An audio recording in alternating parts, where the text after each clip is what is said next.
Greetings, good everyone. Good morning, good afternoon, and good evening, depending on where you are in the world. Greetings to you all, African people and people of the world. Today, as you know, we always come through to do weekly roundups. Uh, and in the past, we have not done these weekly roundups because of certain reasons on this channel. I have not been very well. Been going through, some challenges, so I was not able to do these weekly roundups in the past couple of weeks. But we are back. We are back, and as usual, these African weekly roundups are brought to you by Full Moon Holdings. They are our sponsors, and we want to thank them. Full Moon Holdings and Full Moon Entertainment, dealing in the sales of electric cars in the West African region. They do engineering services such as welding and fabrication, installation of solar energy, and so on, all over the West African region. And also, they have an online shopping mall, which you can use, as well as interpretation of movies to the Twi language from English. So you can reach out to them on those numbers which you are seeing. Those numbers are going to keep rotating around. So today we are going to speak about what happened through the week. As we know, it's a weekly roundup. We are going to comment about what happened through the week. And if you are there and you think that you want to participate in this conversation, you can reach out to me. You can send me a message. We are all here. Just send me a message in the chat.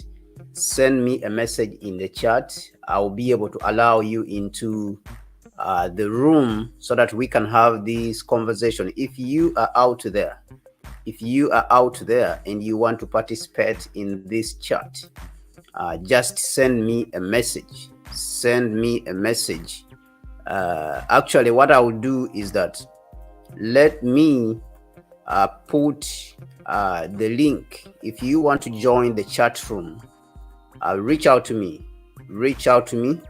I have put the StreamYard link where you can join me, and then we can take this conversation on to update ourselves about what happened around the African continent. There's a couple of things that happened all over the continent, but the highlight of it all is the happenings of the US-Africa summit that happened in Washington, D.C. There's a lot of things that happened there, and they need a full program for us just even to dedicate to the US-Africa summit. But we will take out highlights of what happened there, and then we will comment on those ones. The other thing is that around the continent, we still have a challenge in the Congo, Democratic Republic of Congo, whereby Rwanda and Democratic Republic of Congo have been at each other's throat, and some people have chosen to blame Rwanda on this issue, but we have gone on to dig deep into this conflict. From where it actually started way back in the 1960s and as far back as 1884 during the Berlin Conference. So we found it premature and ignorant to blame Rwanda alone for the problems that are happening in the Congo. So it is important to dig in history and understand where this problem in the Democratic Republic of Congo started from, because it did not start yesterday when Rwanda was formed as a state. Rwanda just consolidated its position recently to become a republic or a state or a nation. So you cannot blame all the problems in the Democratic Republic of Congo on Rwanda. The other thing that happened in the on the African continent is that President Cyril Ramaphosa of South Africa has been facing challenges, charges, allegations of corruption. Of course, they have been saying that he needs to be, he needs to face the law and needs to be impeached in South Africa. And but we also understand that South Africa in the past has been playing a very big role. It has one of the strongest, foreign policies that have been defending Africa on the international stage, whether it is the clash with with the United States and the Western world in its, in its desire to push Africa in a box and make it secondary citizens on the global stage, so that Africa always has to answer to Washington and do whatever Washington and the West wants. So South Africa has been pivotal in defending Africa in this regard. So that is something which has been happening in South Africa. And also, South Africa has been instrumental in defending and helping to stabilize Ethiopia. You remember very well that the peace agreement between Ethiopia and the rebels in the northern part of the country was reached in South Africa, at the host of South Africa. South Africa agreed to host these peace negotiations, which were led by the African Union. And lo and behold, these negotiations came out successful. Remember that President Obasanjo and President Uhuru Kenyatta, they are the ones who led these peace negotiations, and they were able to be successful, even though the Americans and the Europeans were trying to sabotage these talks, which is very unfortunate.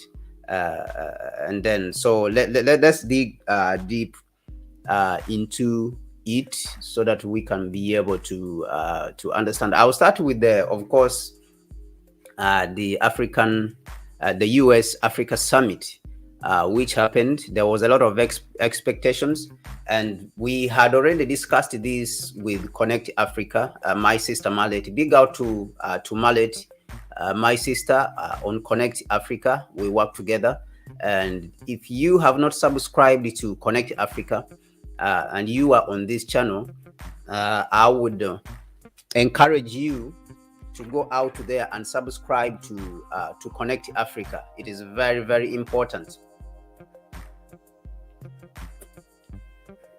It is important to go out there and subscribe to Connect Africa, so that you can be able to understand the details, because we did a lot of analysis on the US Africa Summit, the expectations, and then we gave you some of the updates, and then we came yesterday to comment also on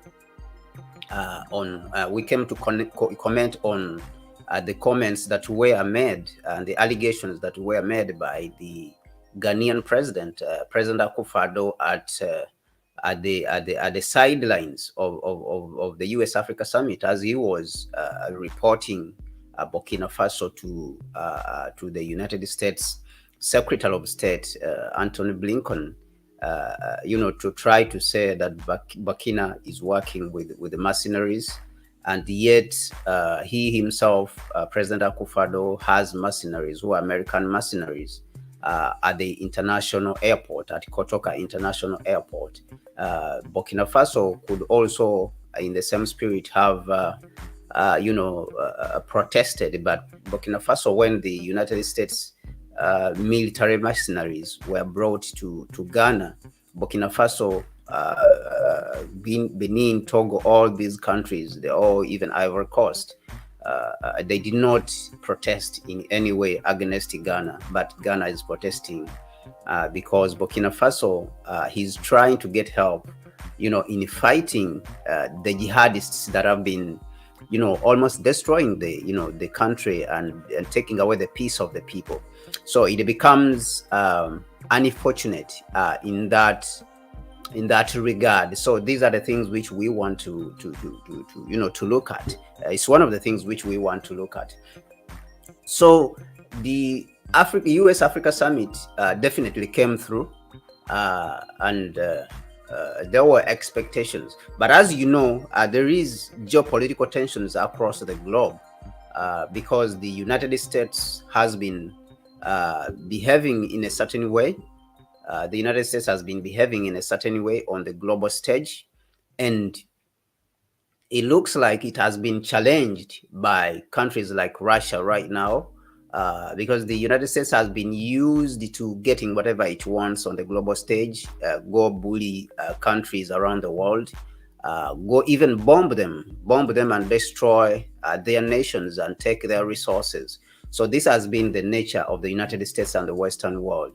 And right now, because the world is changing, and a lot of countries are beginning to resist and take back their resources, the United States feels that it is threatened. This position of domination and the position of bullying right now is being threatened.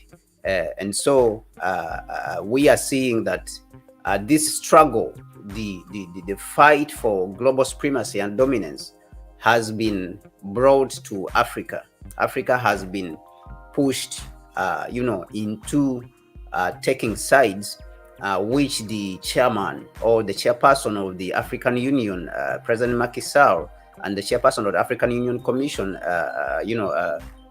His Excellency Musa Faki, have stated clearly that Africa doesn't want to become a battleground for superpower politics, superpower geopolitics, and wars. We don't want to be like the 1960s, whereby the Cold War was brought to places like Congo and consumed our leaders like Patrice Lumumba of the Democratic Republic of Congo, and consumed the people like President Olympio, President Milton Obote, President Kwame Nkrumah was overthrown.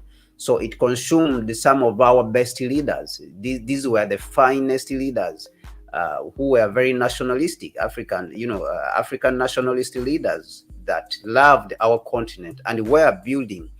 They actually built the foundations of the modern African state, which definitely would come under, sabotage and attack after they came to power and they were overthrown.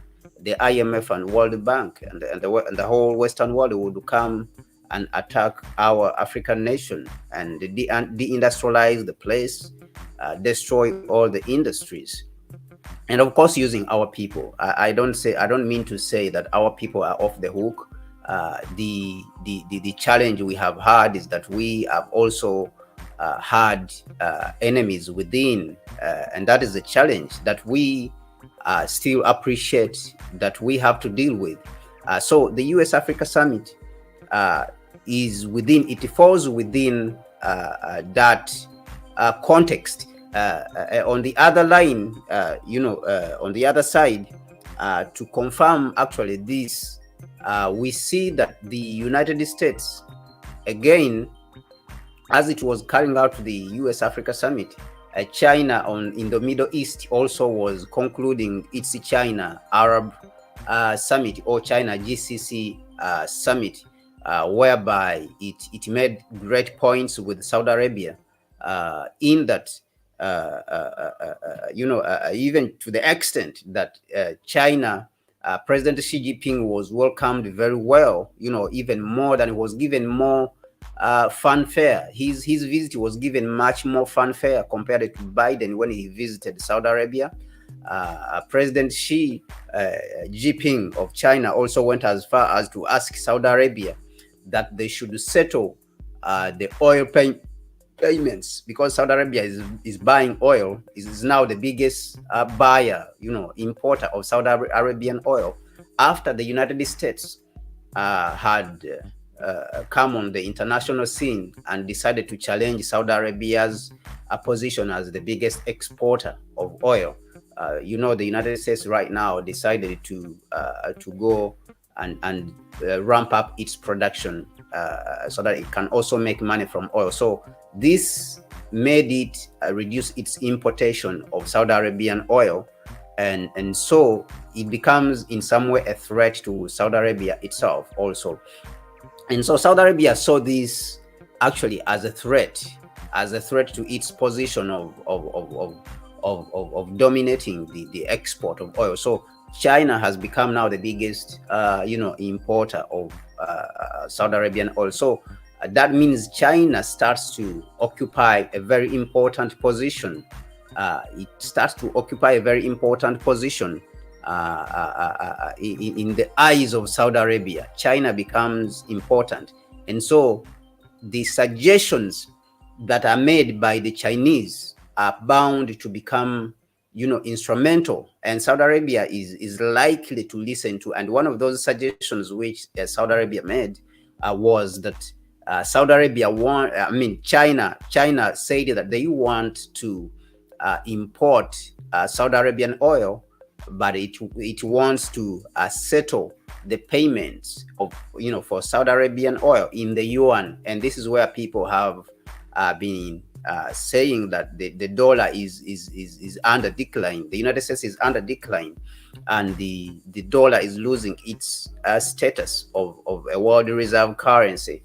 The same currency has been used to cause a lot of pain to numerous people through sanctions on governments like Zimbabwe, which is definitely unfortunate. Is an unfortunate situation, and which is undesirable. It is very undesirable. It is an undesirable situation that the United States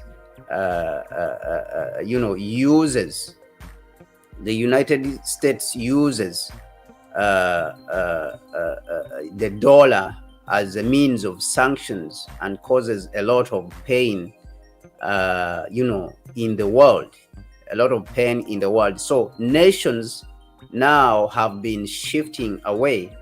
Nations have been shifting away from the dollar. Nations have been shifting away from the dollar, and we have seen countries like Russia, even when the war started, they have decided. Russia has decided to call for the payment of Russian oil, the payment of for Russian oil in rubles, and this has strengthened the ruble, the Russian currency. Actually, it went and weakened the United States dollar. So this is very, these are very important events to pay to. So other nations like Iran, China, Russia, all of them have started avoiding the dollar because of the way the dollar has been misused as the reserve currency of the world. The dollar has been used for imperialist, adventures by the United States, working together, of course, with its European allies. So at the US Africa Summit, we see that the United States has attempted to push its agenda of restating itself as a neo-colonial, power, as a neo-colonial power, to come back to to the dominance of the world. The United States has attempted to reassert itself, and mostly this has been mostly through bullying most of the other parts of the world. The African heads of state also, they pointed out the desires of the Africans, what the Africans expect from this. They pointed it out, and through the chairperson of the African Union, who is the President Macky Sall, our position was stated clearly.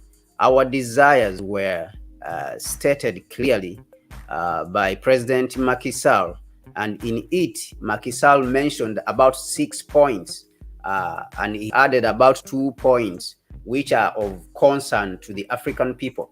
President Macky Sall mentioned that Africa would need support from the United States, of course, in the fight against terrorism. It depends on how you think about it. Myself, I didn't think that this is a point of much concern that we should look at. Let me get those points for you so that you can even yourself have a look at them. And then this would give you an understanding of what I am talking about. To give you an understanding of what I am talking about. So these are the 6 points. Let me zoom in. Let me zoom in right here. And when I zoom in, okay. All right. These are the 6 points. These are the 6 points which President Macky Sall mentioned. President Macky Sall mentioned the 6 points. He mentioned security.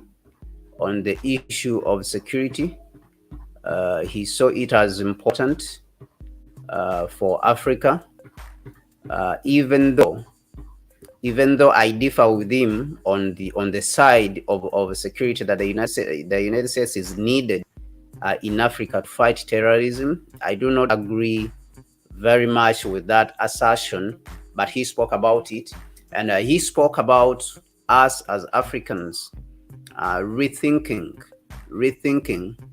our position.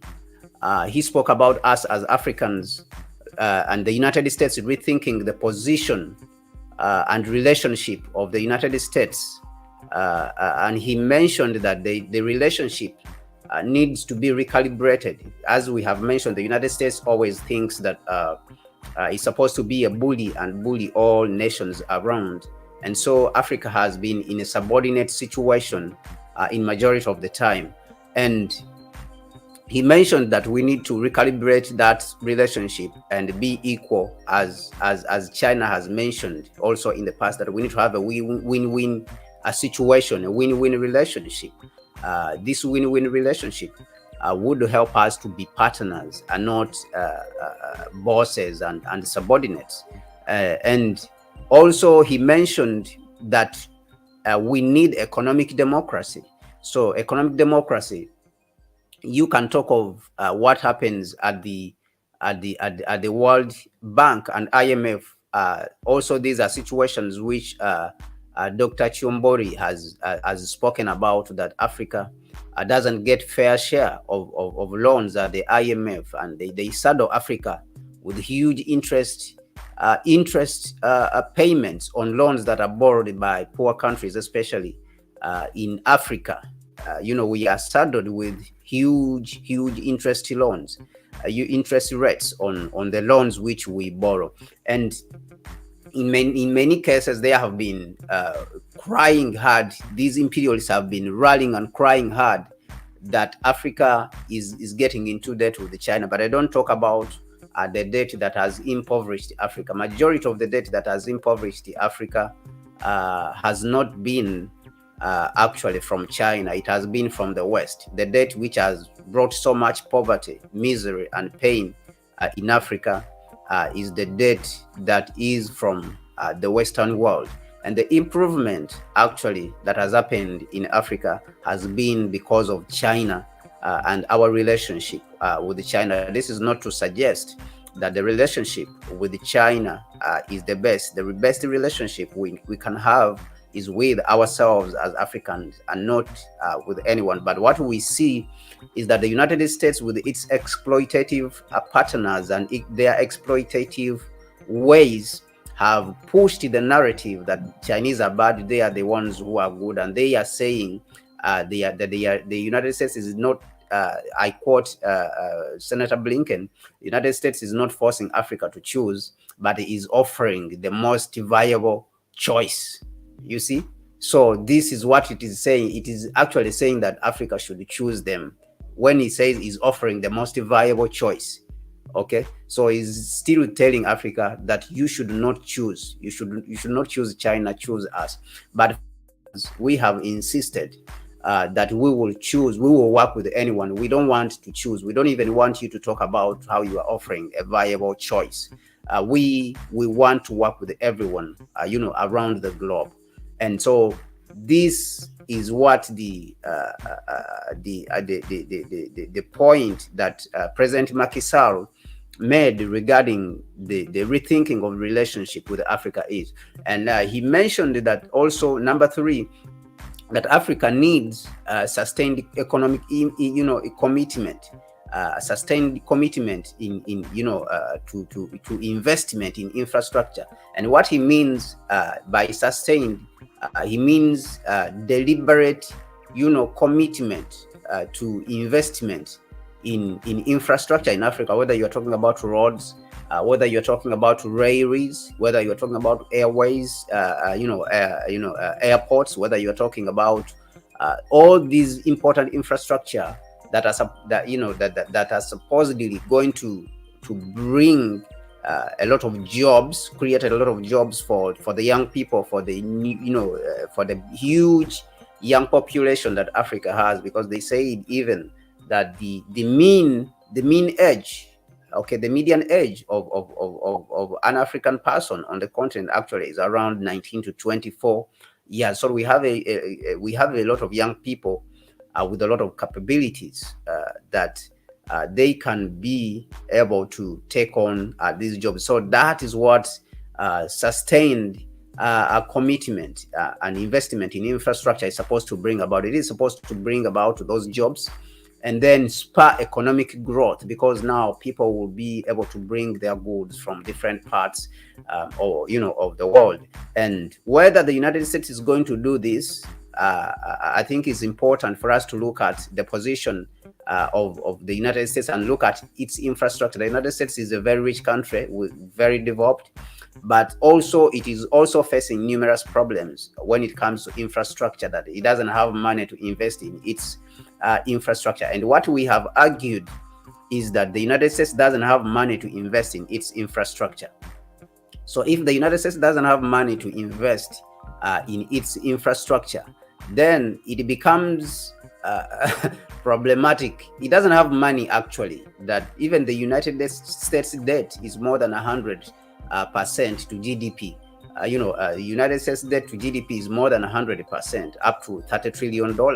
Okay, and the GDP of the United States right now is around 23 trillion, and it has more than 30 trillion of debt. So it's more than 100%. So the United States doesn't really have money to invest in Africa. And when you look at even the commitment that was made at this conference, at this summit, they made $55 billion of commitments in 3 years.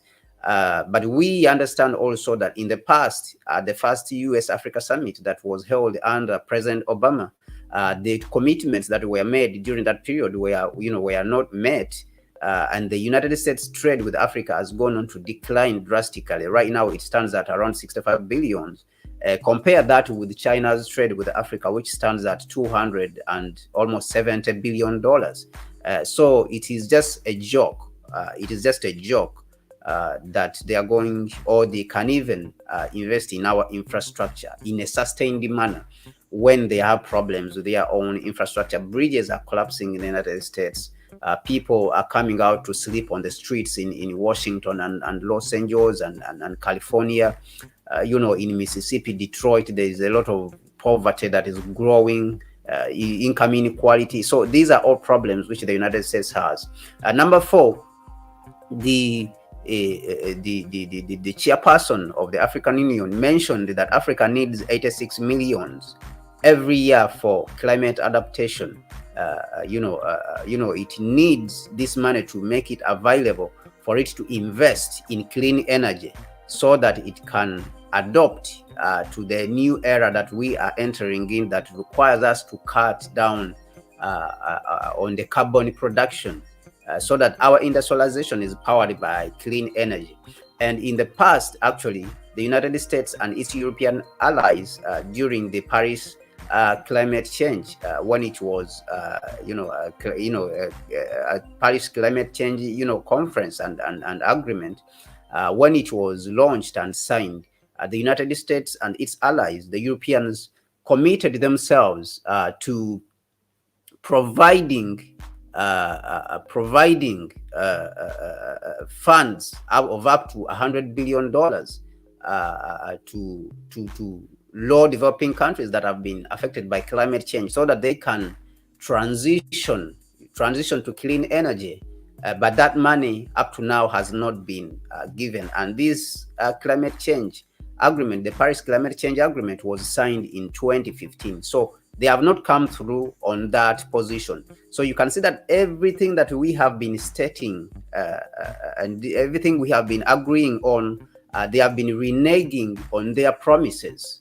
And at the same time, when they have finished reneging on these promises, they have come around again to coerce us to act in a certain way. And this is where the African presidents actually have stood against them, and they have started, the African presidents have started going in a different direction. And the African people themselves also have started going in a much different direction.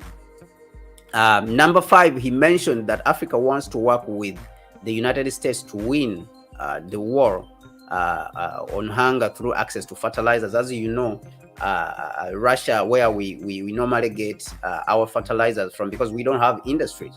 If we are going to get access to these fertilizers, then we have to build a lot of refineries to refine our own oil. And then because when you are refining oil, you get fuel, but you get also feedstock for fertilizers. You can get fertilizers on the side after this process of refining the oil, and these fertilizers can be used to fertilize and catalyze and increase production of agriculture. But the United States, like again we say, it doesn't have money, and that money which was offered to Africa, $55 billion for an economy that is $3 trillion. I think is just change, is a drop in the bucket. It's just a drop in a bucket of water, which would be definitely unproductive for Africa, and is not going to do anything. Number 6, he mentioned that the United States should provide and support an inclusive international governance, a democratically a governed international governance structure.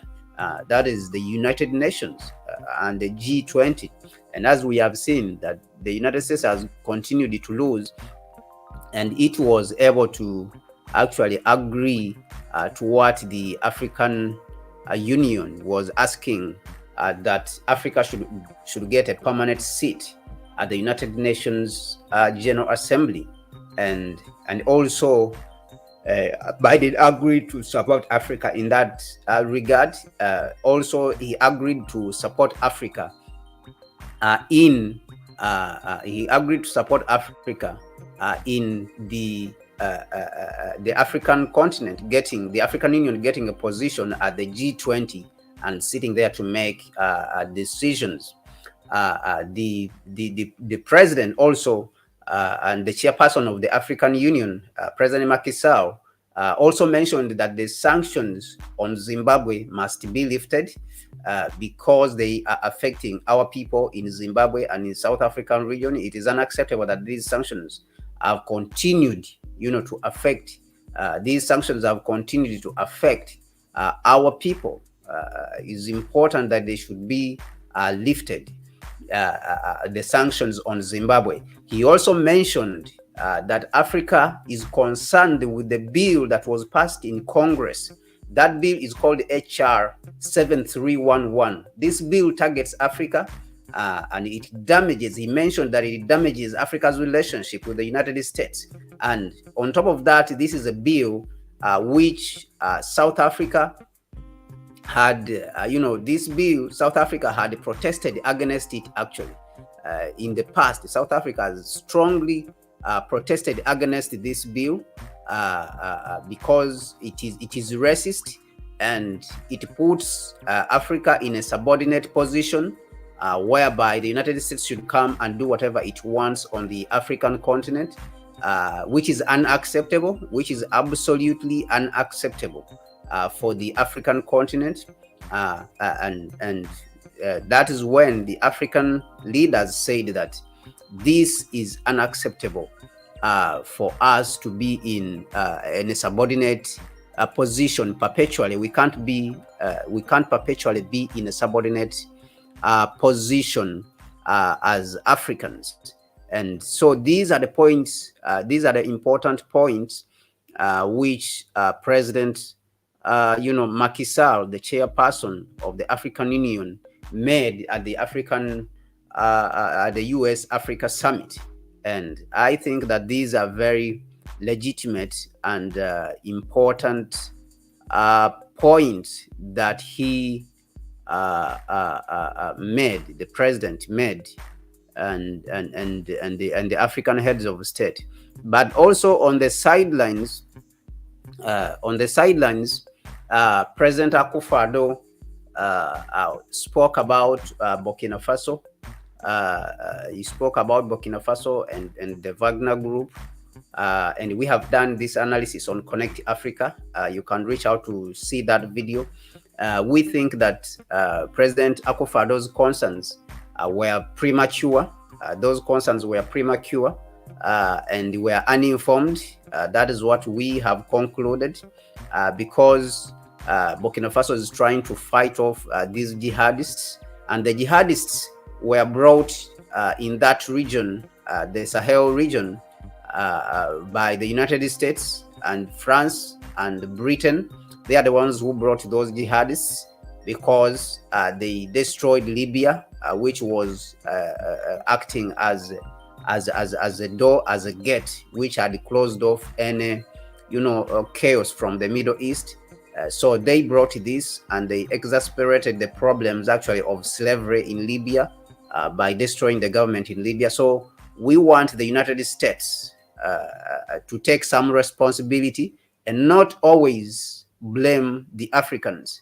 And so for President Akufo-Addo, who very well knows and he is aware of these facts, to claim that Burkina Faso is sabotaging his country, when President Akufo-Addo himself has mercenaries, American mercenaries at the airport in Kotoka, it becomes really unfortunate.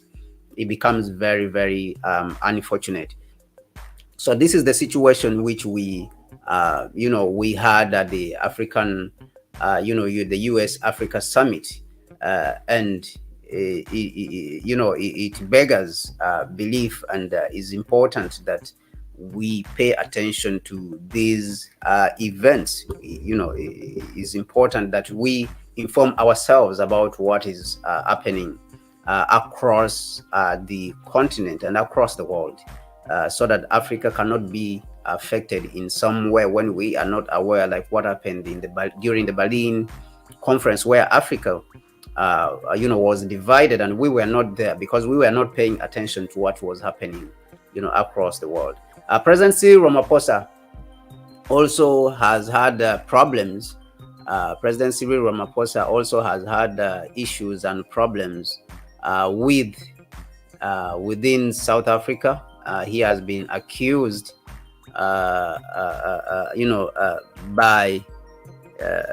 especially the opposition, for they have alleged him they have been investigating him for the alleged corruption. So and they claimed that he stole probably money. They said that he stole money, and so he should account he should account for it. He should account for the money that was stolen. He had broken, he had broken law. He has broken the law according to the South African Constitution, because money was stolen from his farm, and he did not report that money. And majority of us have concluded that this attack is directed to President Cyril Ramaphosa, but it may also affect the ANC, because the ANC is being weakened to make way for the DA, which is a party in South Africa, so that white supremacy can come back on top of the country and govern the country directly, instead of governing it indirectly through some elements and sabotage in the ANC as an African organization that is governing the country. So that is what we have looked at. But those cases, we see that the impeachment push that was being emphasized was rejected by the South African Parliament, because the ANC has majority in Parliament, of course. So it was rejected by the South African Parliament, and for now, the President of South Africa, Cyril Ramaphosa, is off the hook. Is off the hook, from the intimidation that was being, targeted at him. So we see that he is off the hook. The South African president is off the hook, and the intimidation is not standing. The intimidation of intimidating him from, stopping to do the work and focusing on Africa, because they don't want him to look at the African continent. They don't want the ANC actually to look at the African continent and solve problems on the African continent, as it has been doing in the past, to stand up for Africa, to stand up for an African position and say we should be neutral. We should be neutral. Then this becomes a problem. And South Africa has rejected the advances by the United States of supporting the United States and the West in the Ukraine issue, and South Africa has decided to be neutral in the situation, and so that is why they have decided to front Akufo-Addo, and the African people, fortunately, they have seen through this puppetry that is being perpetuated across the continent. So that is what is happening, we see in South Africa. And we also have a situation in the Democratic Republic of Congo, whereby President Tshisekedi and President Hikilema of Zambia have been pulled into the web of the United States, and they are being applauded as examples of leadership on the continent. And of course, we know when the United States is applauding you, what that means. So they are applauding Hichilema as a champion of civil society on the African continent, and he also seems to be enjoying it. But what we saw is that the United States has interests in the copper and the lithium,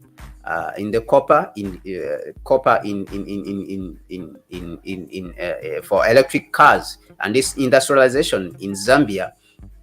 And also it wants to sabotage Zimbabwe for the lithium, for Zimbabwe's lithium, and this becomes the target.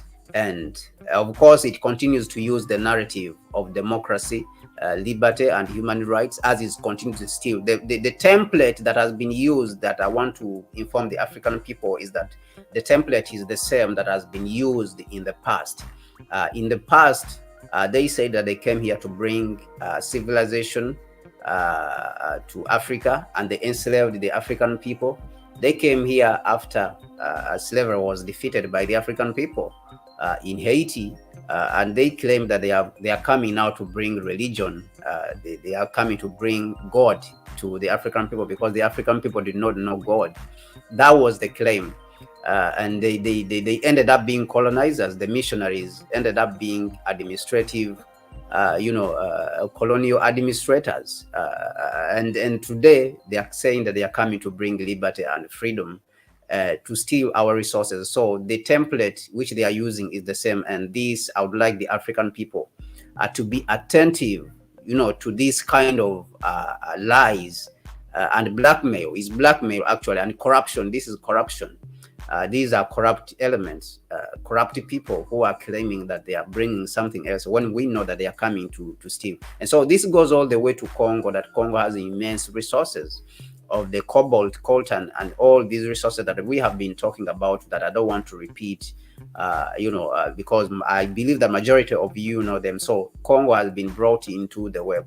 And the reason being is that the Congo has been pulled, has been absorbed by the East African community. So this becomes a point of contention, becomes a scare. It scares the West. So they are now attempting to pull the Democratic Republic of Congo away from the East African community. And the East African community itself is also not agreeing. The East African community now has its a target of stabilizing the eastern part of the Democratic Republic of Congo. So what we are seeing is that there's a contention now between the East African community and imperialism in the East African, and in the eastern part of the Democratic Republic of Congo. So this means that you create chaos within the East African community and region. And then that is what we are seeing, that the demonizing of Rwanda has, in the past worked with the United States. Now, President Kagame, we see that he was alienated at the, at the U.S. Africa Summit, and he was not given, a pivotal role, an instrumental role, and even Biden did not meet President Kagame, which is okay. I think that President Kagame needs to feel okay with this. And he should continue to fight for the African position. And the reason President Kagame has been alienated is because in the past he has held a strong position of resisting the bullying against Africa. When you are talking about, for example, human rights, they have been mentioning human rights, and he has been saying that no, we are the ones who fought for human rights. You people are the ones who were violating the human rights. It is not we who were violating human rights. So if there's anyone to be preached to about human rights, it should be the United States and Europe that is constantly mentioning the human rights issue. It is we, the Africans, that should be preaching the human rights. So it becomes arrogant, and he has been pushing back on that arrogance, that you cannot claim that we are the ones violating when you are the ones bombing people around the world. You are the ones destroying. And he has tried to be as much diplomatic as possible. And so these are the things they are charging Kagame for, and that is why they are trying to alienate him. So, but I think that President Kagame needs to chart an independent course and continue to insist on the right thing that it should be done. Work with the partners in the East African region to help to stabilize Congo. That's the only way we will win. And then work with other partners, on the global stage. Don't alienate yourself. Continue to engage the rest of the world. Engage President Putin. Engage, President Xi, instead of isolating yourself. So I think that these are the important parts to take. So if you have any news that you want us to cover and we did not cover it this week, put it in the comment section, and then we will include it in next week's roundup when we are coming to talk about what is happening across the continent. My name is Kwame Gonza. Like I said, this program is being sponsored by Full Moon Holdings, and Full Moon Holdings is a company that is responsible for selling electric cars in the West African region. If you want electric cars and you don't want to use petrol and diesel, reach out to us. Like I said, Full Moon is the one sponsoring this weekly African Roundup. They sell electric cars in the West African region. They have an engineering company which does the selling and construction through welding and fabrication. They have an online shopping. If you go to the website, it is here on top. They have their numbers are here, 0546519548. Those are their numbers. They have an online shopping. You go to their website, and they do installation of solar energy, also welding and fabrication, doors, windows, chairs, tables, and they do also solar energy. And they have a company called Full Moon Entertainment, which interprets movies to the Twi language. And you can find Full Moon Entertainment Inc. on Black Vision, which is a Black YouTube, blackvision.co.uk. So my name is Kwame Gonza once again, and the channel is called Africa Reimagined. Try and support the channel, and also one more thing is that we are working with the PLO Lumumba Foundation. And what we are doing is that we have 3 petitions that are running. One is for a single passport for the African continent, a single government, and a single military for the African continent. So these 3 petitions, we encourage you to sign them. They are inside the description. Just check them, the description down here, and go to the site and sign those petitions and move them also.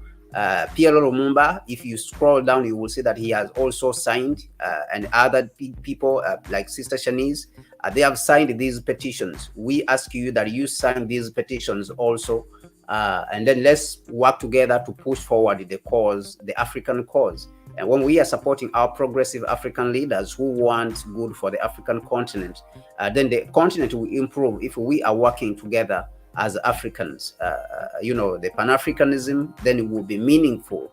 The Pan-Africanism that was transformed from a spirit to a living thing, which is living through the African Union, which was recently the Organization of African Unity, that is now the African Union, and up to the point that Pan-Africanism has increased its presence to become a Pan-African parliament that is, headquartered in South Africa, that is present in South Africa.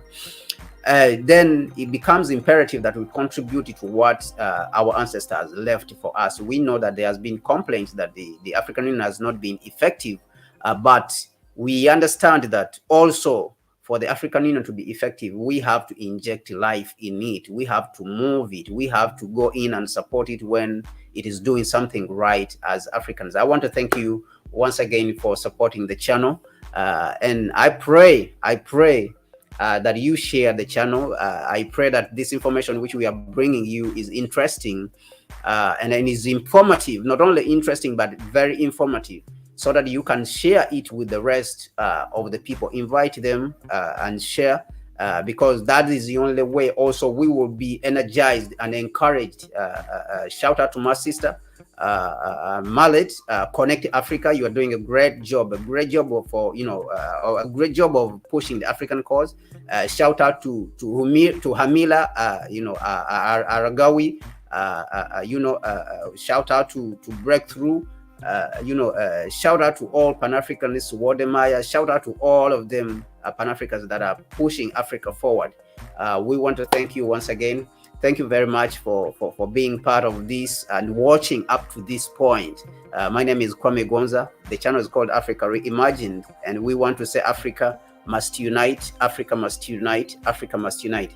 I'm out of here, and I will see you next time. Thank you so much.